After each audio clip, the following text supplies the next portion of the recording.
músicas junto aqui no pelo Meets, né? Pelo Google Meets, porque ele ela fica cifrada, sabe? Vocês sabem como é. Aí o pessoal que eu tentei passar música em aula, o negócio ficou terrível. Espera aí só um pouquinho que vai dar uns.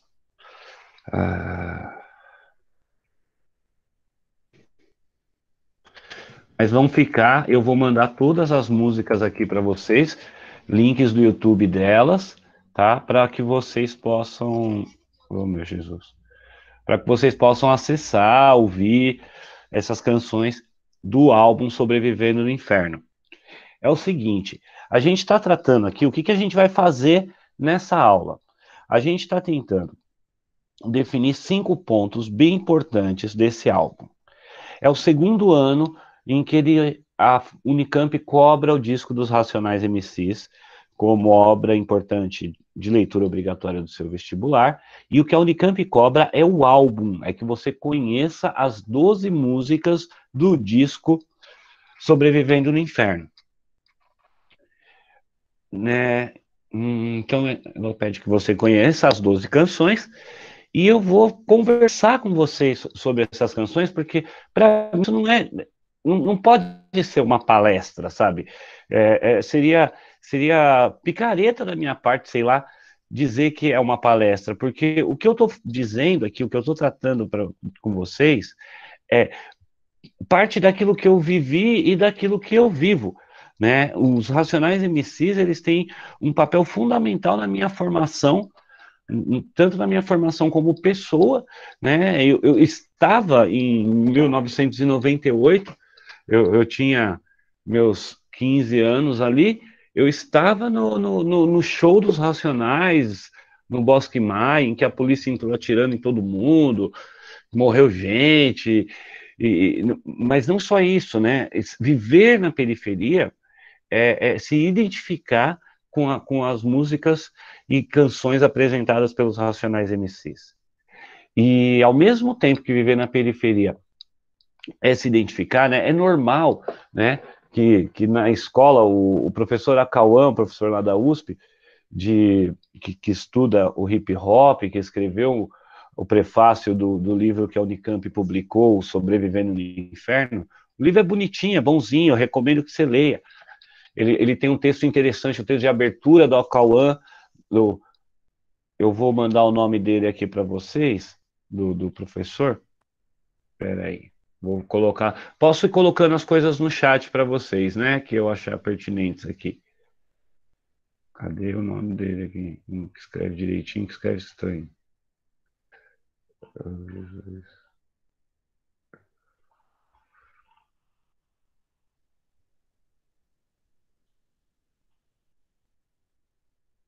Já eu mando para vocês. Daqui a pouco vai aparecer aqui.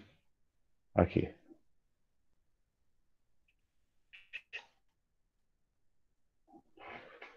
Porque eu estou mandando para vocês. Oh, meu Deus.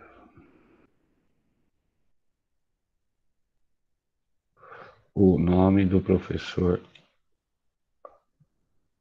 Acauã, né? Um professor, né, que estuda o hip hop, que fez um trabalho muito sério sobre os Racionais MCs, né? E ele fala que ele conta a história no começo, no texto dele, de que na escola dele os meninos se identificavam, se marcavam cantando ali, né, o diário de um detento.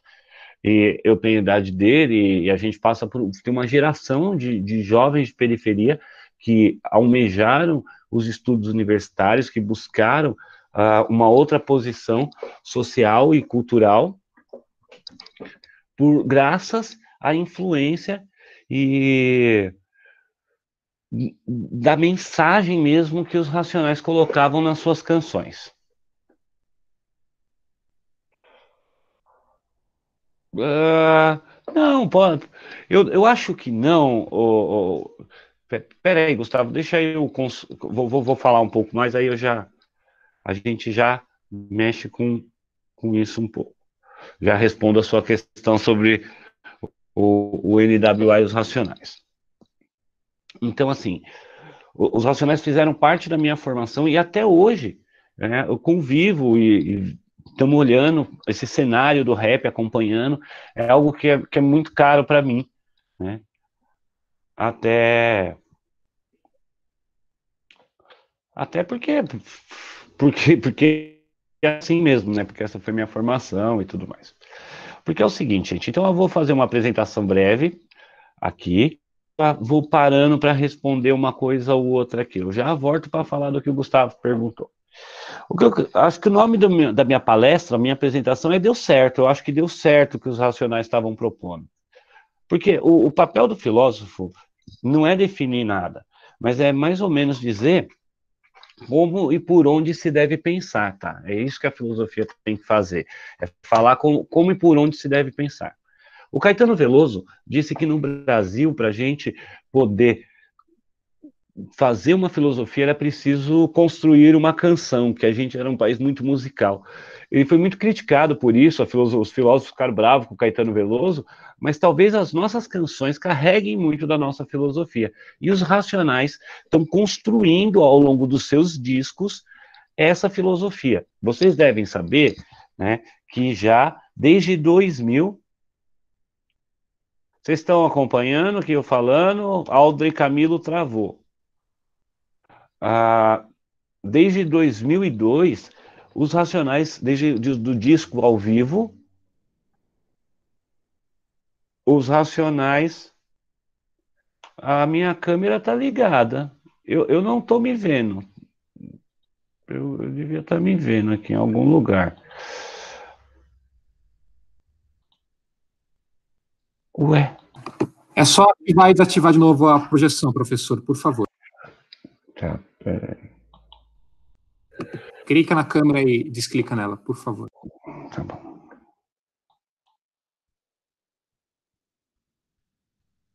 Agora melhorou? Estão vendo?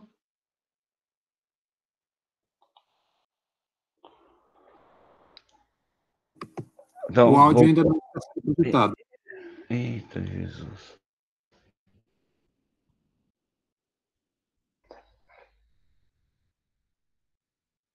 Agora melhorou?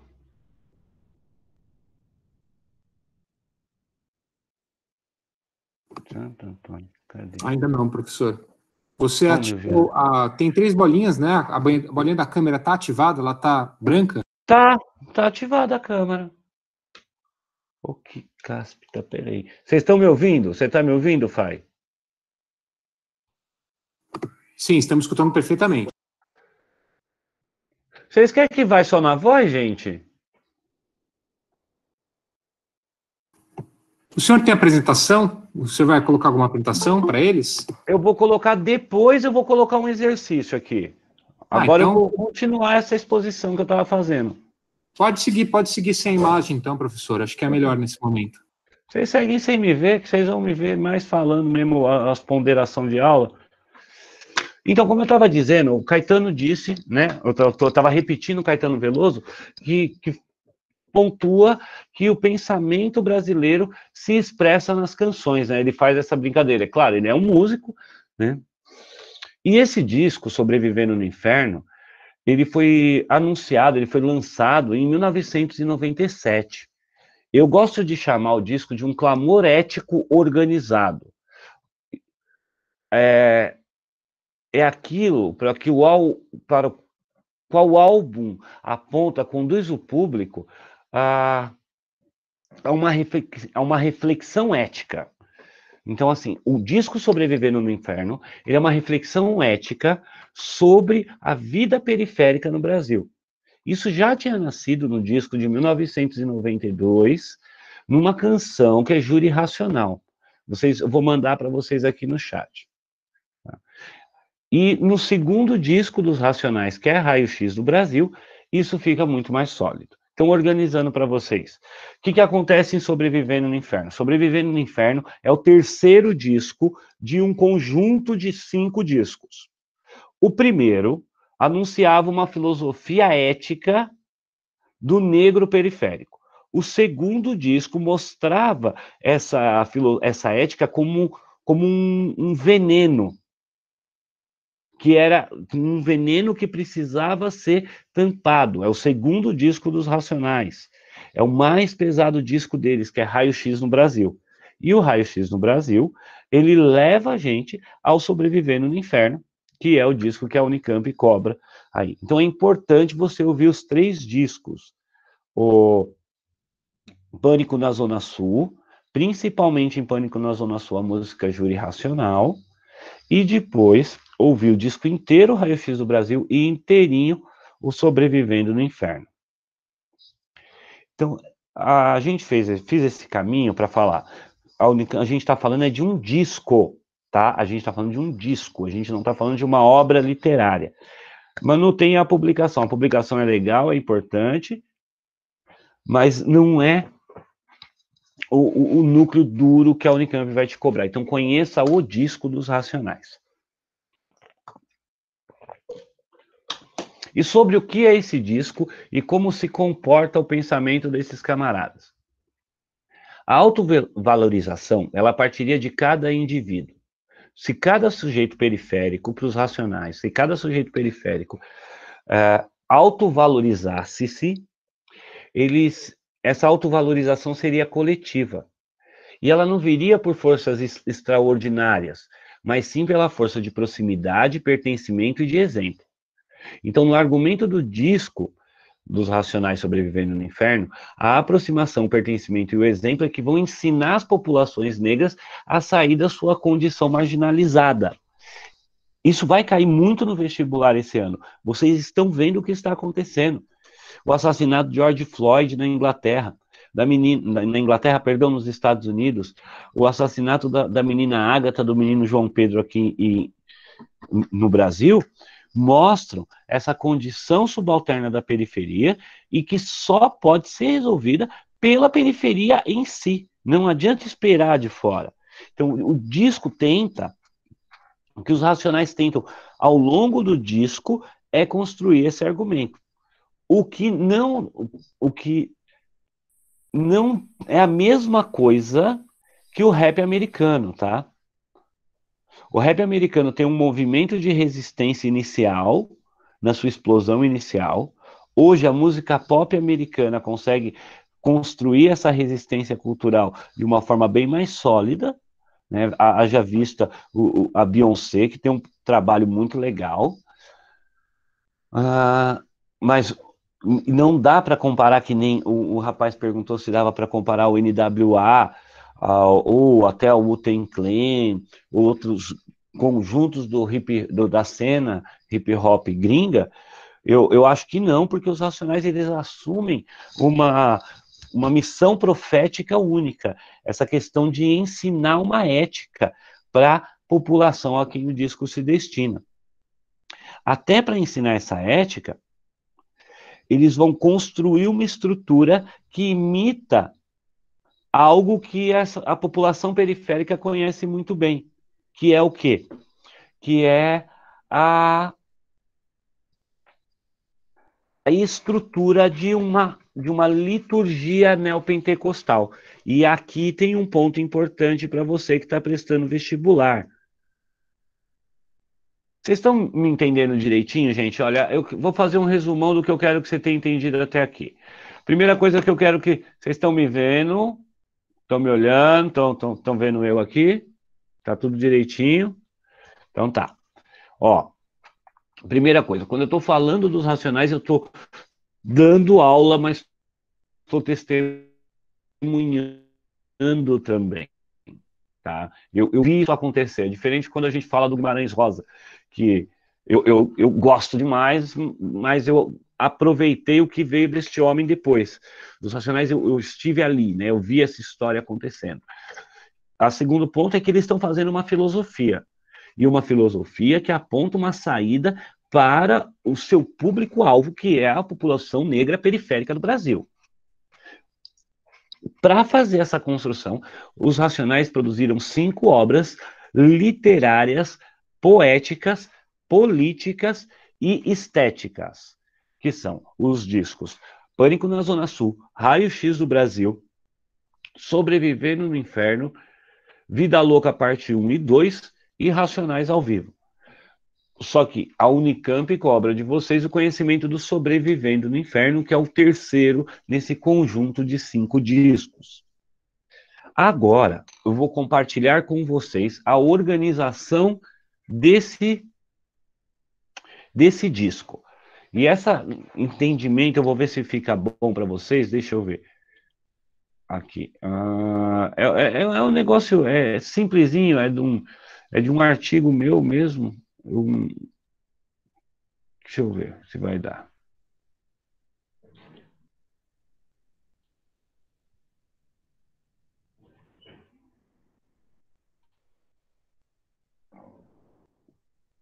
Vocês estão vendo aí minha tela?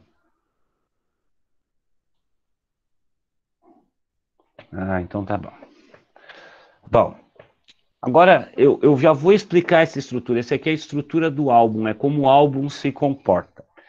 Mas antes disso, eu sei de onde os Racionais tiram esse movimento estrutural.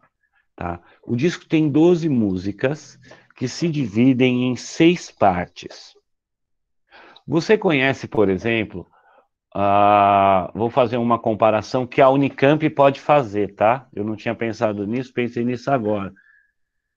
O Ateneu de Raul de Pompeia cai na Unicamp esse ano, vocês estão sabendo disso, né? Mesmo com a mudança da lista, o Ateneu está lá. O Ateneu é um livro que no capítulo, acho que, se a minha memória não me trai, porque faz muito tempo que eu não mexo com o Ateneu, no capítulo 12, a reprodução de uma missa, ipsis literis, ali em que o personagem, o Sérgio, fica aterrorizado com as promessas do inferno e tal. Ele repete a estrutura da missa católica. Aqui no disco, no Sobrevivendo no Inferno, os Racionais repetem a estrutura de um culto evangélico. E de um culto evangélico, do culto evangélico nascente e existente nas periferias do Brasil. Existe um fenômeno brasileiro, estou colocando outra coisa, além de uma filosofia ética dirigida ao povo pobre e negro, numa estrutura de 5 discos, os Racionais vão construir o seu pensamento. Eles vão construir o seu pensamento como na estrutura de um ritual evangélico mesmo, de um culto evangélico. Para quem já foi na igreja evangélica, para quem é evangélico, sabe como funciona. Né? Você tem um primeiro momento, e eu estou falando de que tipo de igreja evangélica, tá? Eu não estou falando da Igreja Universal do Reino de Deus, eu não estou falando da Igreja do Evangelho Quadrangular, eu não estou falando da Renascer em Cristo, que são grandes igrejas, né, da Mundial da Graça. Eu estou falando Tem uma que eu acho ótima no Parque Continental, aqui em Guarulhos, que é a igreja do Ministério Macário, né? Eu tenho vontade de bater um dia na igreja e perguntar para o moço se ele sabe o que significa Macário, né? Porque a igreja fica aqui no Parque Continental em Guarulhos, e Macário quer dizer emissário do demônio, tá? Alguma coisa nesse sentido. Então você pensa assim, o slide eu abaixei, Rosângela, vou subir o slide de novo. Não é um slide, é uma parte do texto meu. Porque essas igrejas evangélicas surgem do quê? O cara é pastor, vai da Universal. Aí ele briga na Universal, ele discorda de alguma coisa, ou ele sente um chamado divino e debanda da igreja e abre a igreja dele. Ali uma igrejinha pequena, geralmente nos bairros de periferia, tem um monte. Elas funcionam o tempo inteiro, até agora, de pandemia e tal. Você olhar, você está indo no mercado, as igrejas estão funcionando, nem que seja com o pastor sozinho lá dentro, né? São essas igrejas pequenininhas as quais eles vão basear, porque é a igreja que arrebanha essa comunidade, essa população negra. É como se na periferia do Brasil a gente visse... Pode interromper, o menino Fai. Desculpa, professor, é que você abriu uma apresentação para eles, é isso? É que está apresentando apenas a tela do seu computador, aqui no... Está apresentando... tá aparecendo aqui, ó, uma estrutura, ambientação, Jorge da Capadócia. Não, eita caramba, e agora? Você tem que clica de novo em apresentação para selecionar a janela, apresentar geral. Clique em apresentar agora a tela inteira. Ah, tá. E aí você abre. Beleza. Nossa.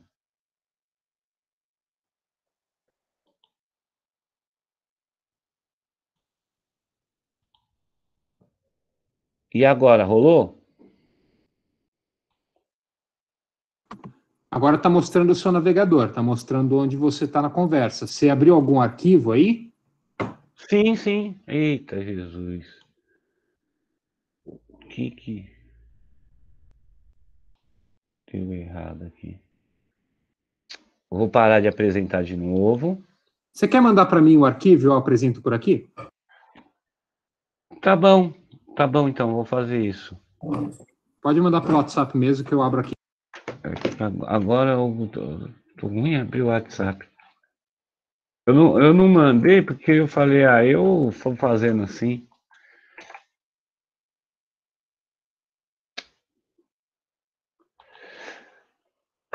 Eu vou fazer mais um resumo para as crianças que eu quero responder. Oh, Jesus. Só um minutinho, gente, já está ajeitando aqui.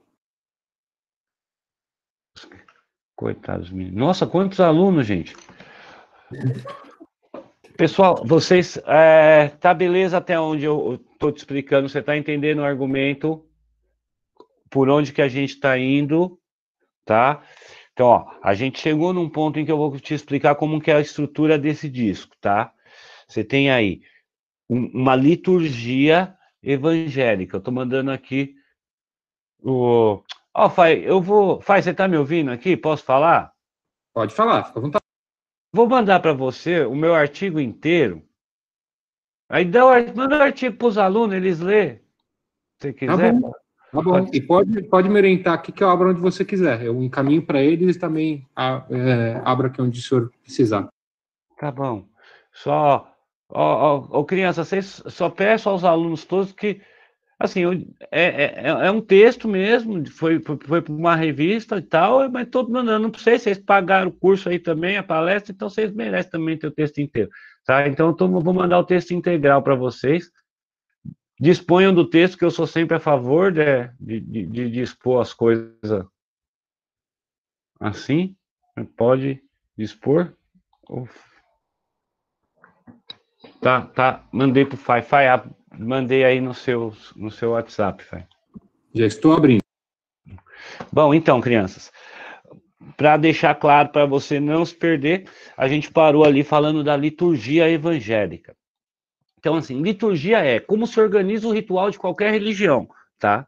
Você vai na missa católica, você entrou lá, vai ter a recepção do padre, vai ter o glória, seguido do glória vai ter o perdão, seguido do perdão vai ter a primeira leitura, vai ter a segunda leitura, vai ter a leitura do evangelho, vai ter o sermão do padre ou homilia do padre. Aí você vai ter a Eucaristia, vai chegar aí. Fai, obrigado. Então, é lá embaixo, na página 4, na quarta página do texto, que é a parte que eu quero mostrar para as crianças. Quero mostrar para eles. E eu vou mandar o exercício também. Cadê? Ah. Desce mais. Ih, não, você passou. Passou. Volta para cima.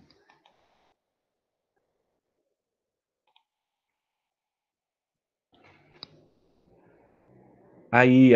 Onde está esses quadradinhos mesmo. Aí, esse mesmo. Tá. Beleza, aí mesmo. Deixa aí. É isso aí que eu quero que vocês entendam, crianças.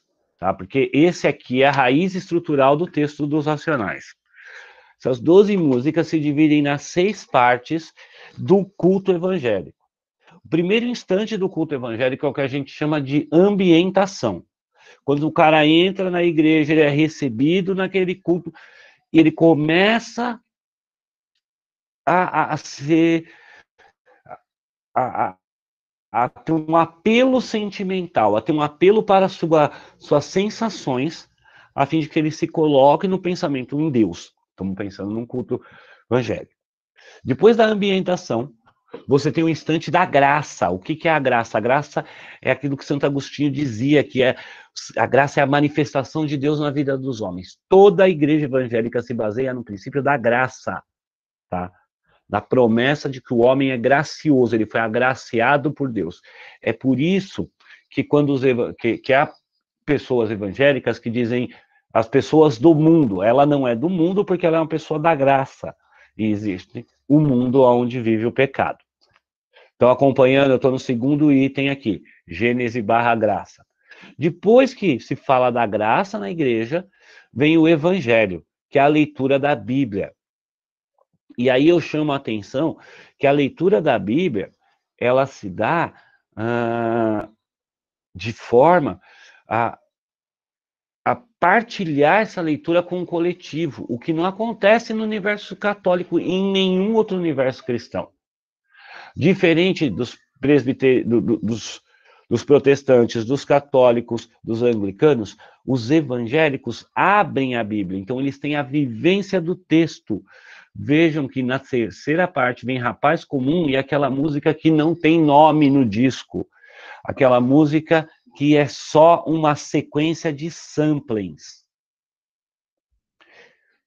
Depois, e toda vez, a exploração teológica do evangelho entre as igrejas pentecostais é a exploração da tentação. Sempre se fala da tentação. Na tentação, está a única música que é sozinha nessas músicas em conjunto, que é Diário de um Detento.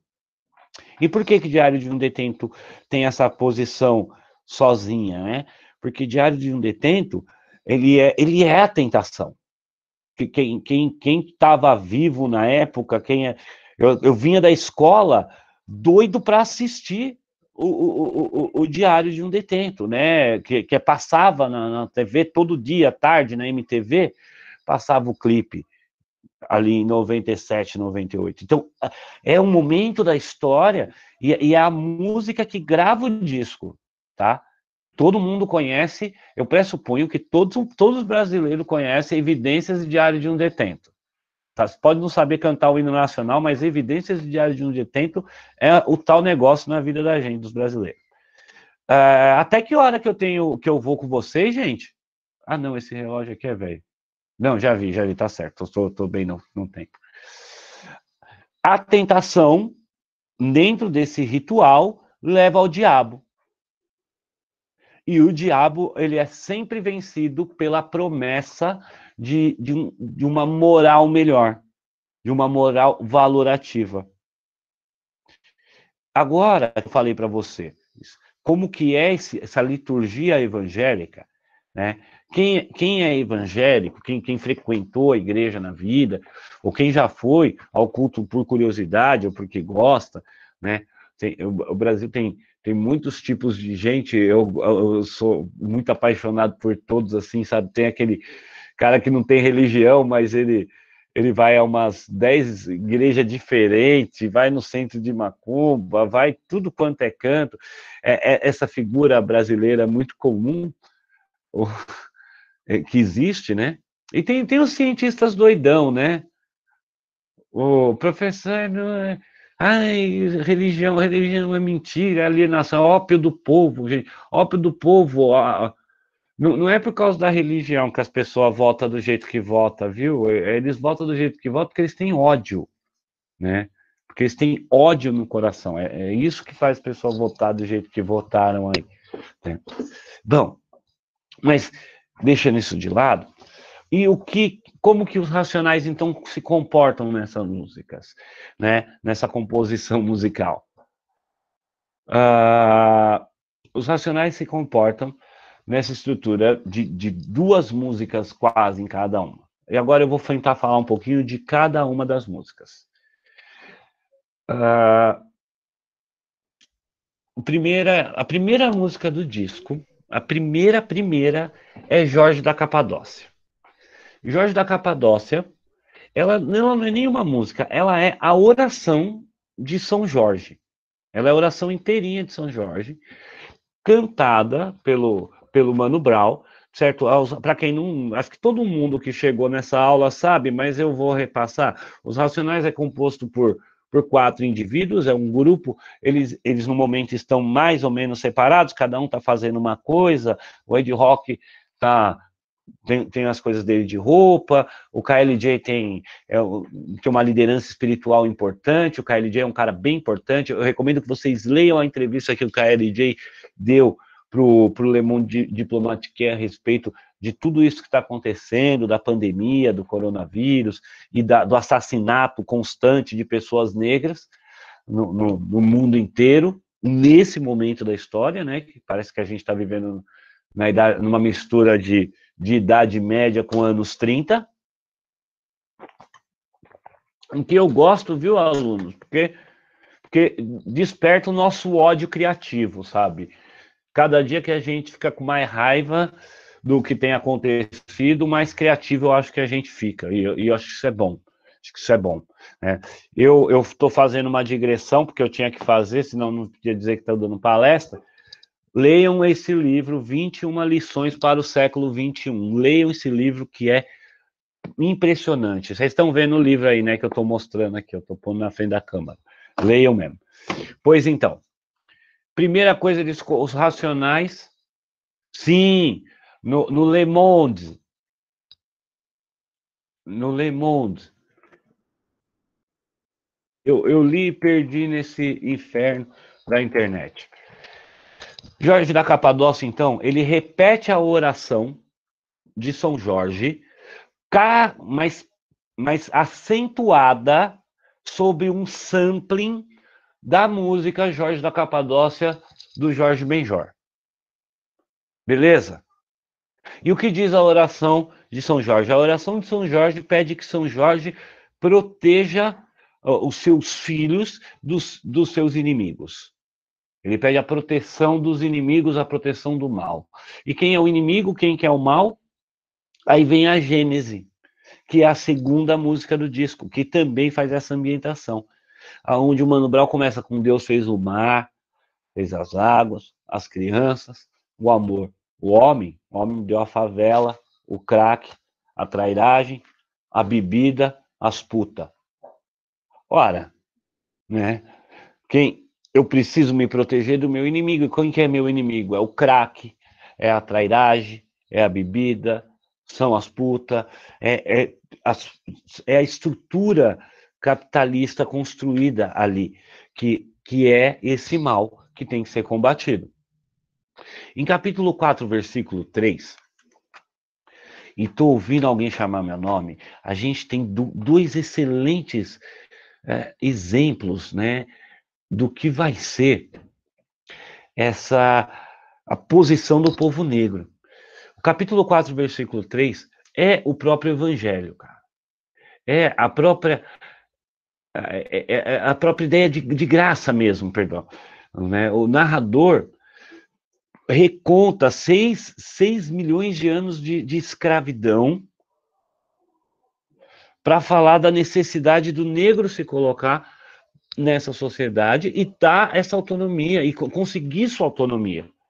A população negra não tem autonomia. Tem um documentário muito legal para você pensar sobre o negro no Brasil e no mundo, que é o Vista a Minha Pele. É um documentário importantíssimo, divertido. Tá? Imagina se...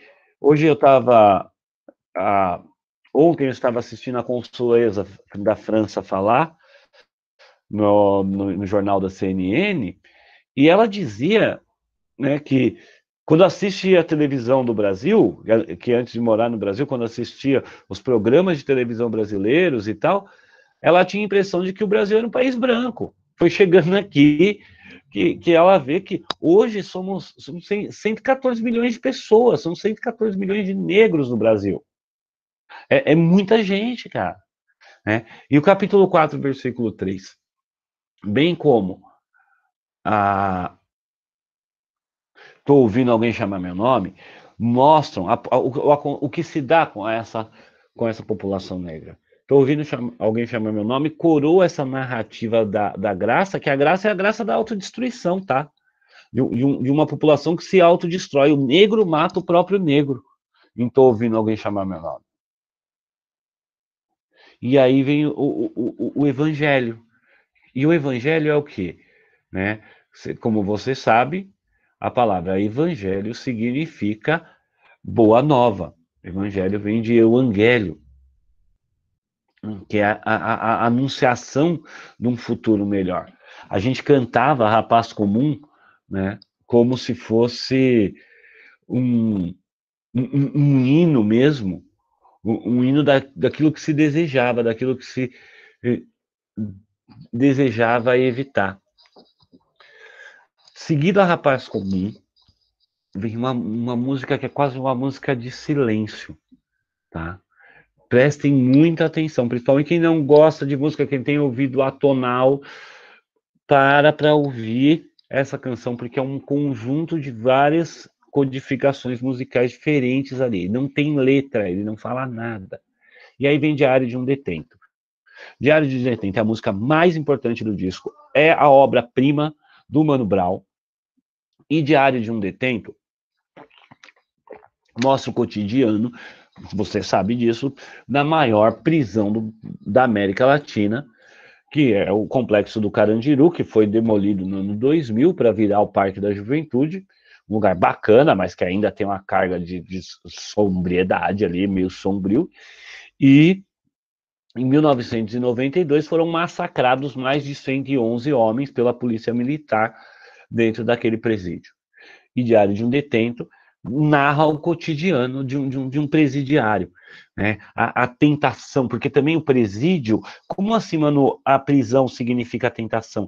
É o prestígio social, é o arrebanhamento periférico, né? Eu faço parte desse mundo, né? E aí vem o diabo que é colocado nas três ideias que estão em Qual Mentira Eu Vou Acreditar. Primeira ideia que está nessa música, uma música polêmica hoje e importantíssima, Qual Mentira Eu Vou Acreditar. Quando ele vai falar de três coisas, né? Ele vai falar das mulheres, ele vai falar dos caras que se fingem de crente, se finge de evangélico na quebrada, mas está vendendo droga, e vai falar da polícia violenta, das três violências que se sofrem. Gente, a aula já está acabando? Não, né? Não, tá. Ele vai falar das três violências que se sofre, né? A mulher, ela aí hoje pode ser entendida. Hoje os Racionais já falaram, o Mano Brown falou que se arrepende do jeito que via, mas como a gente está entendendo como obra literária, como obra de arte, a mulher ali é metaforizada pelo capitalismo, pelo amor de interesse, tá? Que podia vir de qualquer lado. Hoje essa discussão é importante e longa, mas na época, né, eu também não estou passando pano, porque os caras falaram, estão pedindo desculpa, né, e eu também nem acho que deveria passar pano. E aí vem Periferia e Periferia, que é aquela música comprida pra caramba, que é uma lista de bairros periféricos, né, de lugares que são ameaçados por esse diabo. Eu não sei se fica clara essa ameaça, né? Essa ameaça tá no menino de periferia, gente, né, que quer ter um tênis de 800 pau, tá ligado? Porque tem um monte de moleque que vai no shopping que tem tênis de 800 pau.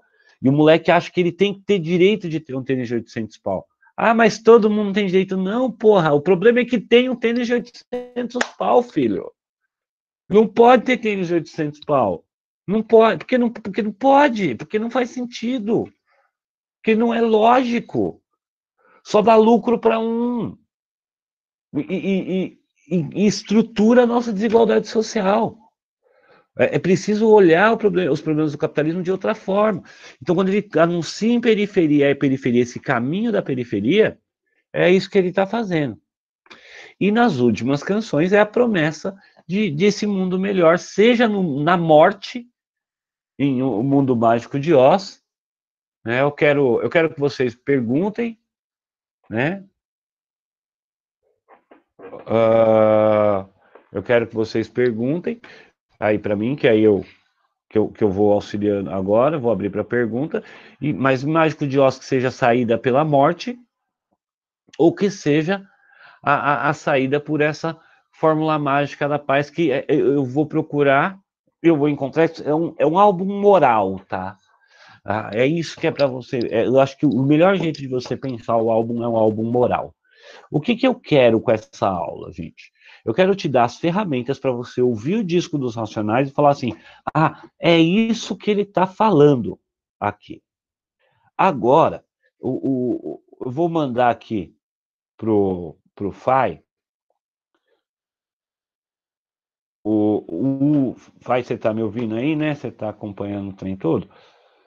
Eu vou mandar para você. Cadê o Jesus? O exercício da Unicamp.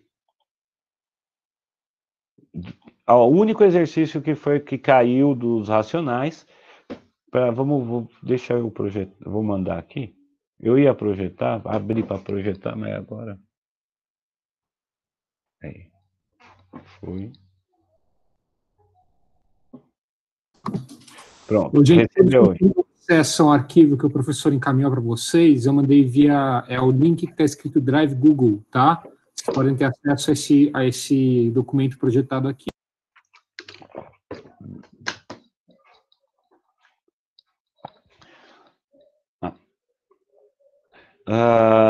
Aí, bom, cadê? Deixa eu ver onde eu parei, é isso.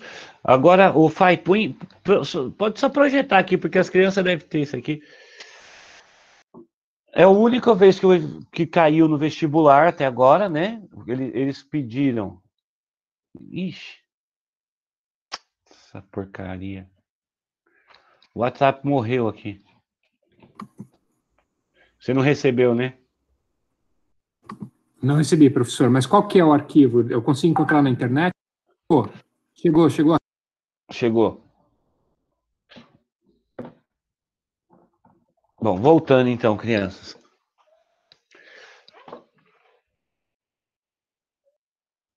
Sim. Então, só para encerrar, eu quero te colocar a par do álbum para você parar e ouvir mesmo esse disco aí e entender como que ele está se comportando. Agora deixa eu ver, podem mandar perguntas, tá? Quero resolver mesmo perguntas. Vou mostrar aqui para vocês o exercício. O Pedro perguntou que da música Mágico de Oz, o refrão chega a representar uma perda de fé e crenças no povo periférico. Eu acho que é uma coisa, o que os Racionais estão fazendo, isso ajuda até a falar da abordagem que o vestibular dá. Boa pergunta, Pedro. O que os Racionais estão fazendo em Mágico de Oz, com aquele final, com toda a estrutura da música mesmo, com aquela longa narrativa musical, o que que o professor Murilo Marcondes, professor de literatura da USP, chama de ironia amarga, né? Não é aquela ironia do Machado de Assis, que diz para você assim, faz graça, sabe? Faz piada com a ideia. É uma ironia ácida, é uma ironia dolorosa, a ironia que os Racionais colocam ali. Então, ela não tem graça. Então, mas você vai morrer, velho. Se você andar errado, você vai morrer. Tem um papo reto aqui, tem um jeito de proceder. É isso que ele está colocando na música, né? E esse ensinamento vai ser repetido por todo mundo. Vamos. Mais perguntas podem mandar. Deixa eu ver aqui, deixa eu descer o chat. Alguém tem mais? Pode mandar mais pergunta.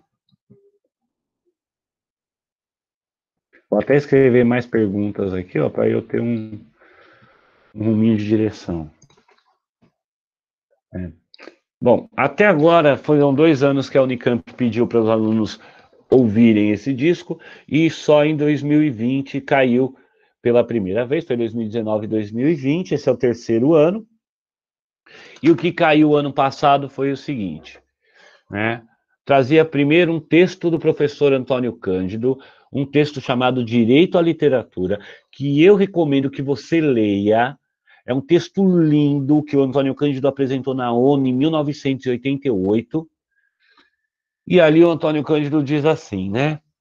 As palavras organizadas comunicam sempre alguma coisa que nos toca, porque obedece a certa ordem.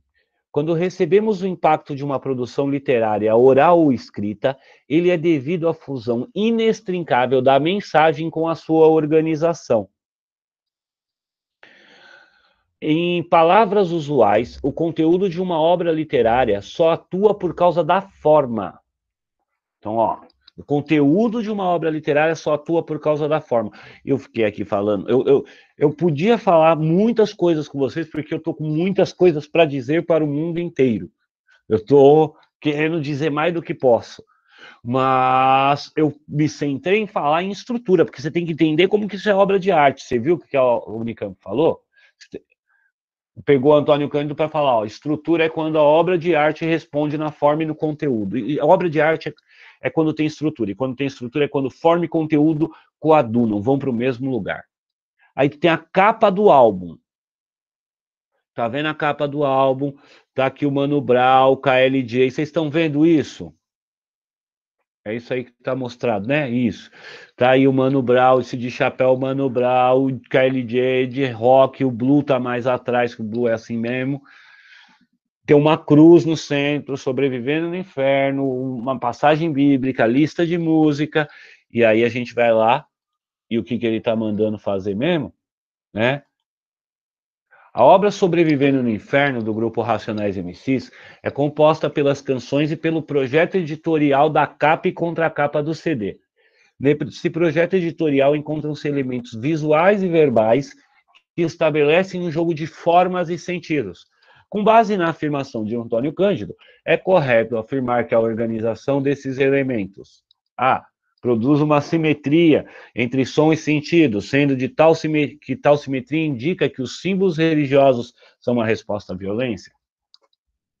B. Configura um sistema de oposições, uma vez que imagens e palavras estabelecem tensões materiais e espirituais constitutivas do sentido das canções. Configura uma sintaxe poética de ordem espiritual. Essa sintaxe espelha. Gente, não precisa ler muito, né? É a B a correta.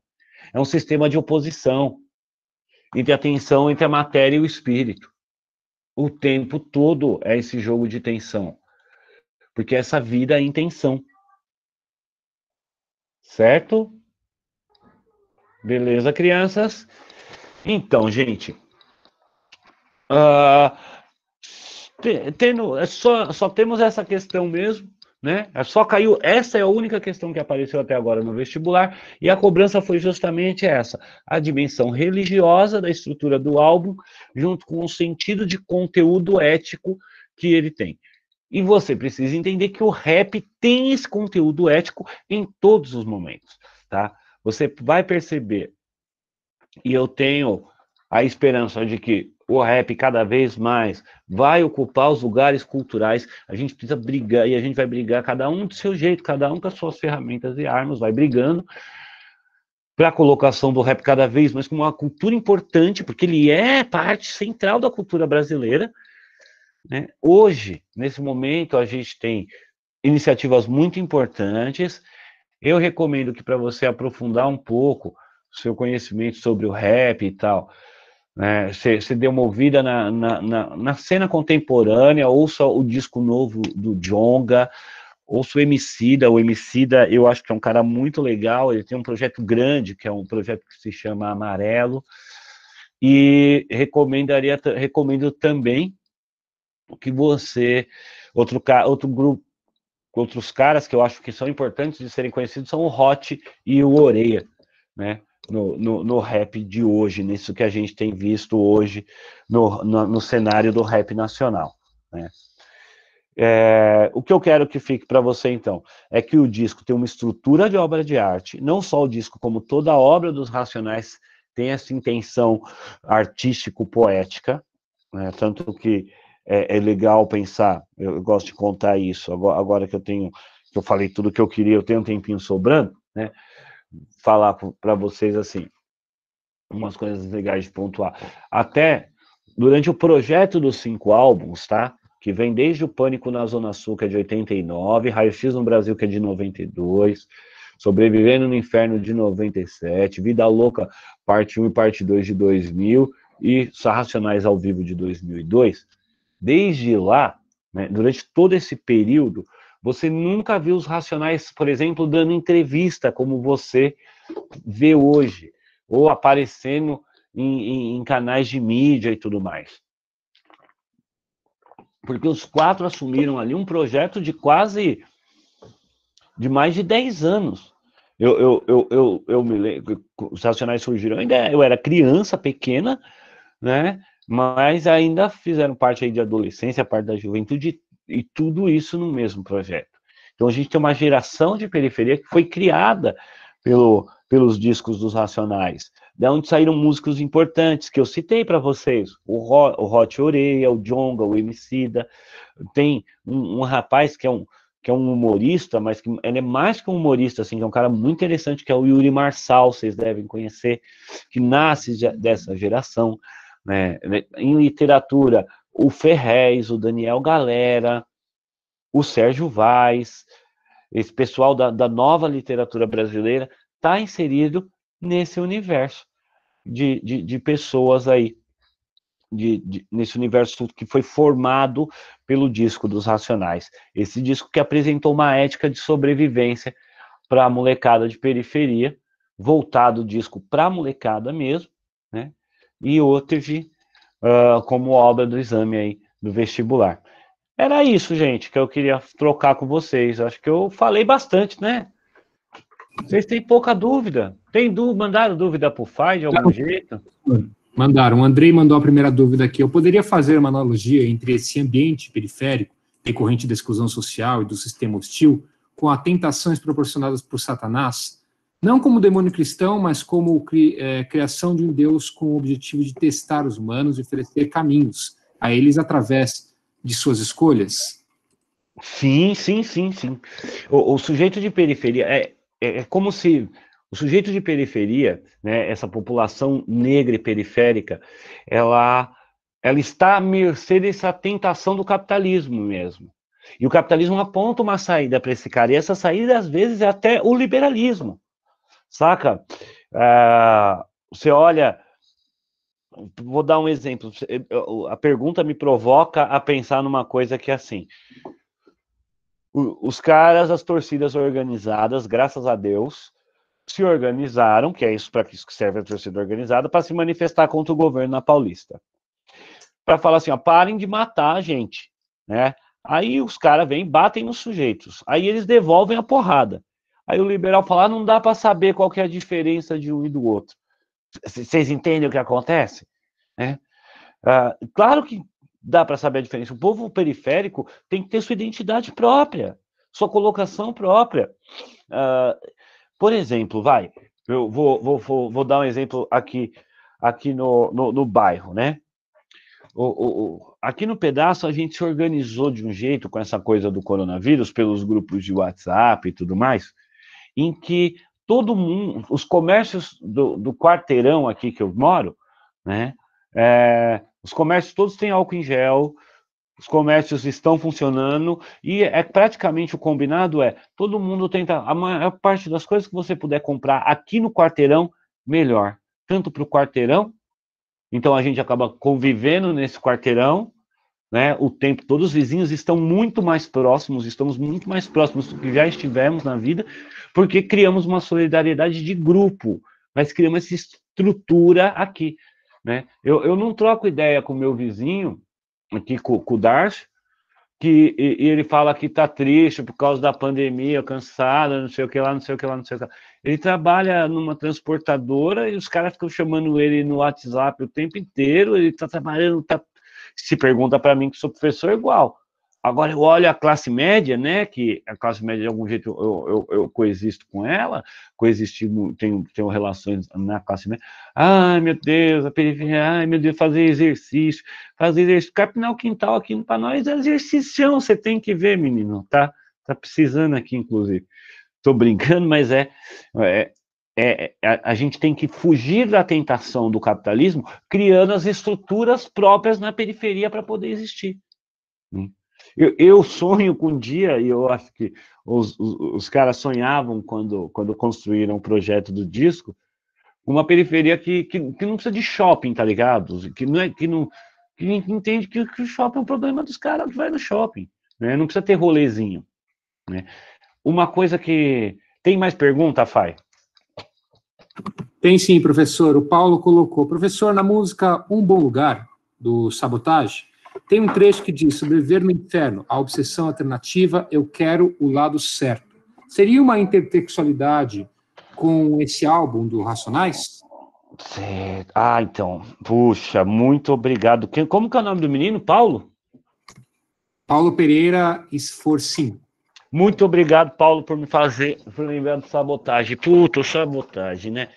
O Sabotage é um cara que eu acho que ele seria o maior rapper da sua geração.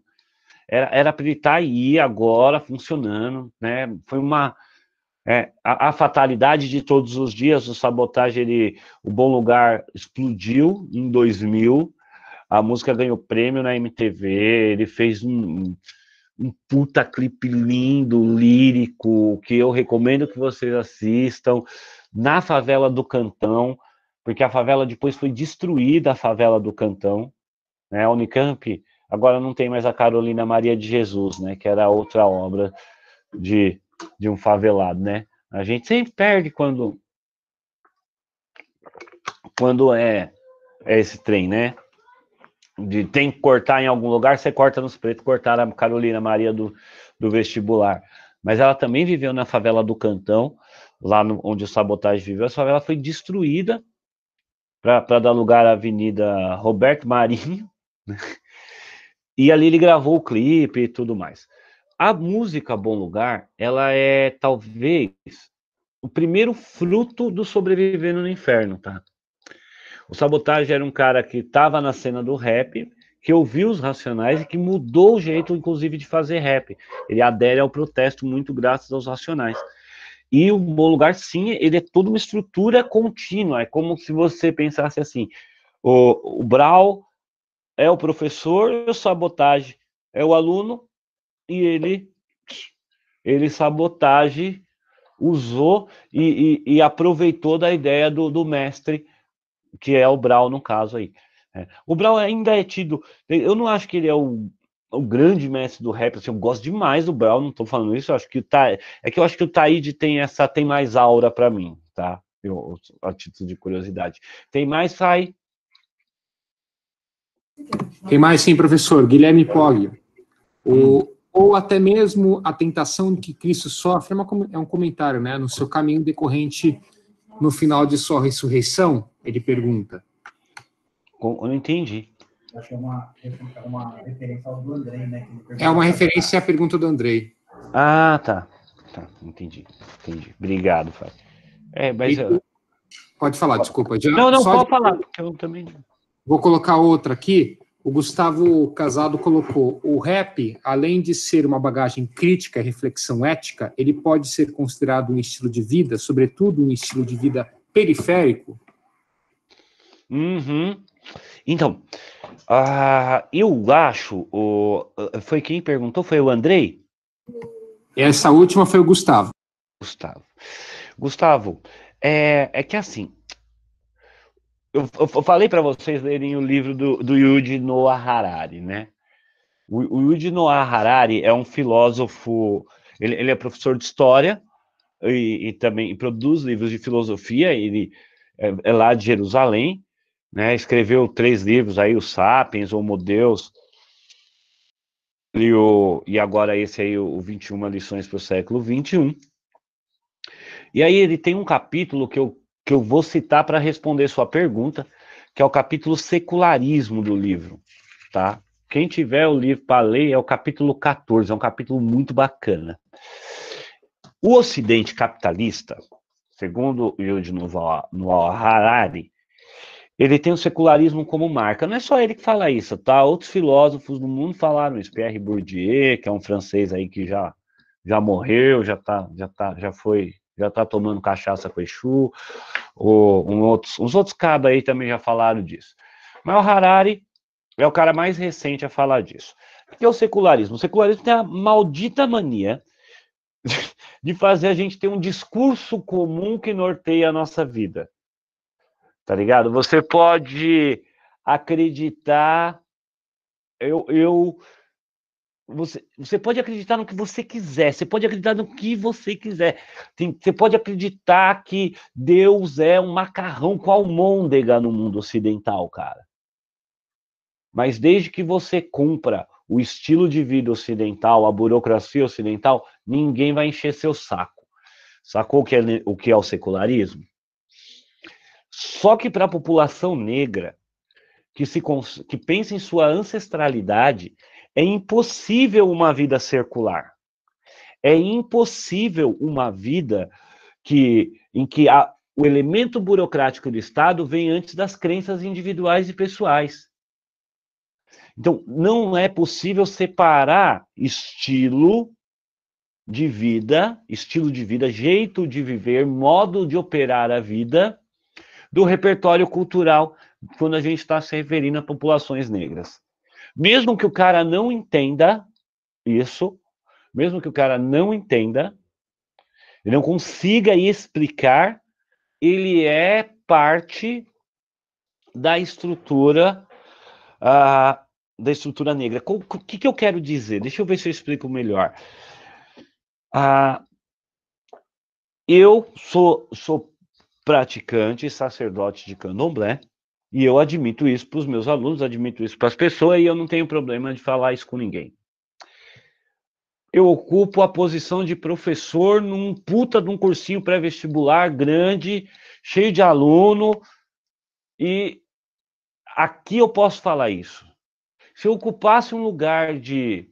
E quantas vezes, eu não me refiro ao ângulo, mas isso já aconteceu, eu já vi isso acontecer, a tia da limpeza, ela era de santo, mas ela não falava disso no trabalho, porque a vida secular dela tinha que se separar, porque o macumbeiro aprende a ter vergonha de ser o que é. Então ele esconde isso, porque aquilo determina a pessoa dele. Vocês entendem essa construção? Né? Para as populações negras, ai, Deus abençoe, muito obrigado. Ganhei um trem de comer aqui. Para as populações negras não existe essa cisânia, né? Não existe separação. Eu vou curtir isso, eu curto aquilo outro.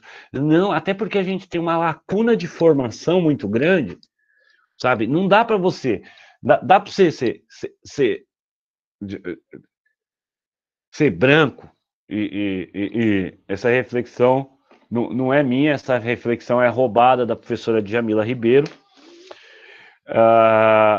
Dá para você ser branco e você é um estudante branco, tá ligado? E você passa o dia, você é estudante de filosofia branco, passa o dia lendo Nietzsche. Aí vai ter uma hora que você vai falar assim, cansei de ler o Nietzsche, vou assistir um besterol aqui. Aí senta lá e assiste Dr. House, sei lá, Dr. House, sabe? Essa série do médico aí, do mal e tal. Gente, para quem é preto periférico, não tem o tempo de assistir o Dr. House não, velho. A hora que o cara vai sentar lá para ver um filme, ele vai assistir Atlanta. Ele vai assistir, sei lá, Faça a Coisa Certa, porque ele vai estudar, cara. Não tem essa porra de... Não dá tempo de relaxar. Comeram 300 anos da nossa história, não, deixa para os outros aí relaxar, vamos comer esses caras. E não tô falando, não é papo de coach, tá ligado? Descansa. Não, repõe mesmo. Repõe porque tá faltando pra gente, né? Eu não sei se alguém já assistiu Moonlight, né? Assista Moonlight, é lindo Moonlight, um filmão, né?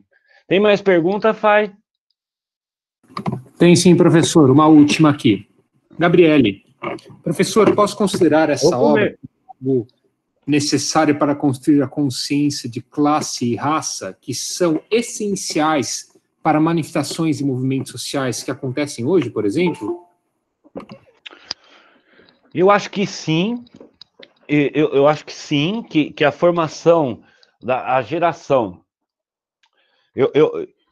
Eu acho que a minha geração é um pouquinho melhor. Eu acho que a geração de vocês é ótima. Já falei isso para vocês. Que a geração do meu filho mais velho é legal pra caralho. Que o problema nosso mesmo tá na geração que veio antes da gente. Sabe? O problema tá no pessoal, o Harari está de novo aqui falando no meu ouvido para dizer assim, ó, tem outro capítulo do livro que ele fala, não confie em ninguém com mais de 60 anos. O nosso problema são as pessoas com mais de 60. Não tô falando contra os velhinhos de verdade, tá? Os velhinhos bonzinhos, sua avó, seu avô, minha avó, meu avô, não é disso que eu tô falando. Eu tô falando desses caras que estão no poder e que constroem um jeito certo de ser e viver. É disso que eu tô falando, tá? Eu tô falando dos malucos que ficam tomando leitinho lá para tirar foto. Eu tô falando desses caras. Então, são eles que causam essa revolta. Mas o despertar dessa revolta é formado por essa ética que os racionais constroem mesmo aí. Da hora. Se tiver mais pergunta, pode fazer, faz. Apesar que eu também tenho que mandar o troço dos meninos do Barro Branco, né? Mas tem mais alguma pergunta? Por enquanto não, professor. Não. Por enquanto não é essa. Só acrescentei aqui o link do Harari, né? E também aquela alusão sobre uma religião jamaicana que personifica Deus em um macarrão com almôndegas. Tem os caras, o pastafarianismo, né? Esses aí é muito doido mesmo, né? Bom, gente, então assim, ó, eu teria um monte de coisa para dizer ainda. Foi um prazer falar com vocês sobre os racionais. Eu espero que tenha ajudado vocês, que eu tenha dado alguma orientação, auxílio aí, ajude você a entender esse disco, né? É aqui eu vi agora, Gabriela, mano. E é isso, fique bem, gente, fique em casa, né? E, eu vou fazer autopropaganda, eu tô com um canal nos YouTube, né? Tô começando devagarzinho, ainda tá muito ruinzinho, mas uma hora vai ficar do jeito que eu quero. Mas se você quiser lá, eu tô partilhando umas ideias ali, tudo mais, chama-se Alfarrábio do Manu, né? Alfarrábio é coisa velha, é essa tranqueirada aqui, né, de um tiozinho que eu sou mesmo. Obrigado, crianças. Fiquem com Deus. Obrigado, Fai, pelo auxílio. Eu já tô mandando os trem do Barro Branco para você, tá, nego? Desculpa aí, tá? Tchau, gente. Imagina, professor, muito obrigado. Obrigado a todos pela participação, gente, por vocês terem acompanhado até aqui. E ficamos à disposição de todos, só lembrando que nesse sábado também teremos 2 outros palestrantes abordando obras... Não, desculpa, falei besteira. Será no outro sábado, no dia 20, né? Dia 20 de junho, certo? Que nós teremos 2 palestras ainda sobre obras literárias da FUVEST. Tudo bem, gente? Dia 20 sou eu, né? Falando no campo geral. Exatamente. E um outro professor também abordando outra obra da FUVEST. Da hora. Obrigado, Fai. Eu agradeço, professor. Boa noite, bom descanso, gente. Muito obrigado pela presença.